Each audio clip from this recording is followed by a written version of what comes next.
നമസ്കാരം. Artificial intelligence സാങ്കേതിക വിദ്യയിൽ മുന്നേറ്റം നടത്താൻ തമിഴ്നാട് കച്ചകെട്ടി ഇറങ്ങുകയാണ്. AI അനുബന്ധ വികസനങ്ങൾക്കായി കോയമ്പത്തൂരിൽ IT പാർക്ക് തുറക്കുമെന്ന് തമിഴ്നാട് മുഖ്യമന്ത്രി MK സ്റ്റാലിൻ അറിയിച്ചിരുന്നു. AI-യിൽ ശ്രദ്ധ കേന്ദ്രീകരിക്കുന്നതിനായി കോയമ്പത്തൂരിൽ 20 ലക്ഷം സ്ക്വയർ ഫീറ്റിലാണ് AI സാങ്കേതിക വിദ്യ പഠിക്കാൻ IT പാർക്ക് സ്ഥാപിക്കുകയെന്ന് മുഖ്യമന്ത്രി അറിയിച്ചിരിക്കുകയാണ്. AI സാങ്കേതിക വിദ്യ വരും കാലത്തെ മുഖ്യ ഘടകമാണെന്ന് മുഖ്യമന്ത്രി MK സ്റ്റാലിൻ പറഞ്ഞിരിക്കുകയാണ്. AI സാങ്കേതിക വിദ്യയുടെ വളർച്ച യുവാക്കളുടെ തൊഴിലവസരങ്ങളെ ബാധിക്കില്ല. സാങ്കേതിക വിദ്യയുടെ വളർച്ച സംസ്ഥാനത്തിന് ഗുണം ചെയ്യും, അത് അനിവാര്യമാണ്. മുൻ തമിഴ്നാട് മുഖ്യമന്ത്രി കരുണാനിധിയാണ് ടൈഡൽ പാർക്ക് ചെന്നൈയിലേക്ക് കൊണ്ടുവന്നത്. വിവര സാങ്കേതിക വിദ്യയിലും ഡിജിറ്റൽ സേവനങ്ങളിലും അടുത്ത ഘട്ടത്തിലേക്ക് നമ്മൾ നീങ്ങുകയാണ് എന്ന് അദ്ദേഹം കൂട്ടിച്ചേർക്കുകയായിരുന്നു എന്നും പറയുന്നുണ്ട്.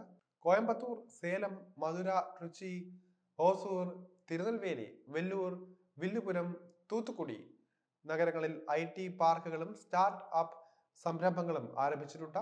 ഈ മേഖലകൾക്കായി പുതിയ IT നയം രൂപീകരിക്കുന്നതാണ്. ഇക്കാര്യത്തിൽ പ്രഖ്യാപനം നടത്തിയതാണ്. വൈകാതെ തന്നെ നയം പുറത്തിറക്കുമെന്നും മുഖ്യമന്ത്രി പറഞ്ഞിരിക്കുകയാണ്. തമിഴ്നാട്ടിൽ സമഗ്രമായ വളർച്ച ഉറപ്പാക്കുന്നതിന് ചെന്നൈക്ക് പുറത്ത് തൊഴിലവസരങ്ങൾ സൃഷ്ടിക്കേണ്ടതുണ്ട് എന്ന് അദ്ദേഹം കൂട്ടിച്ചേർത്തു. വികസനം നഗരങ്ങളിൽ മാത്രമായി പരിമിതപ്പെടുത്താതെ സംസ്ഥാനത്തെ യുവാക്കൾക്ക് തൊഴിലവസരങ്ങൾ ലഭിക്കുന്ന തരത്തിൽ സംസ്ഥാനത്തുടനീളം വ്യാപിപ്പിക്കണം.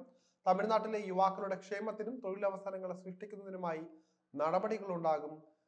IT മേഖലയിൽ യുവാക്കൾക്ക് പരിശീലനം നൽകുന്നതിനായി തമിഴ്നാട് സർക്കാർ വിവിധ കമ്പനികളുമായി ധാരണാപത്രത്തിലും ഒപ്പുവച്ചിരിക്കുകയാണ്.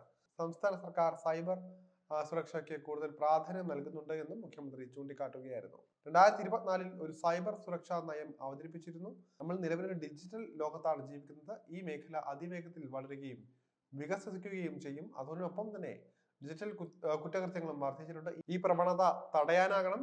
തമിഴ്നാടിന്റെ വികസനത്തിനായി എല്ലാവരും ഒരുമിച്ച് പ്രവർത്തിക്കണമെന്നും മുഖ്യമന്ത്രി പറഞ്ഞിരിക്കുകയാണ്. AI ഇലക്ട്രിക് വാഹന നിർമ്മാണം ഉൾപ്പെടെയുള്ള സാങ്കേതിക വിദ്യകളിൽ കുതിപ്പ് നടത്താൻ തമിഴ്നാട് ശ്രമം നടത്തി വരികയാണ്. വികസനത്തിന് കൂടുതൽ സാധ്യതയുള്ള മേഖലകൾ പരിശോധിക്കുകയും ആ മേഖലകളിൽ പരിശീലനം നൽകുകയും ചെയ്യുന്നത് തുടരുകയാണ്. സംസ്ഥാനത്തെ എല്ലാ വിവര സാങ്കേതിക കമ്പനികൾക്കുമായി ELCOT ഒരു ഹെൽപ്പ് ലൈൻ സ്ഥാപിക്കുമെന്ന് മുഖ്യമന്ത്രി അറിയിച്ചിട്ടുണ്ട്.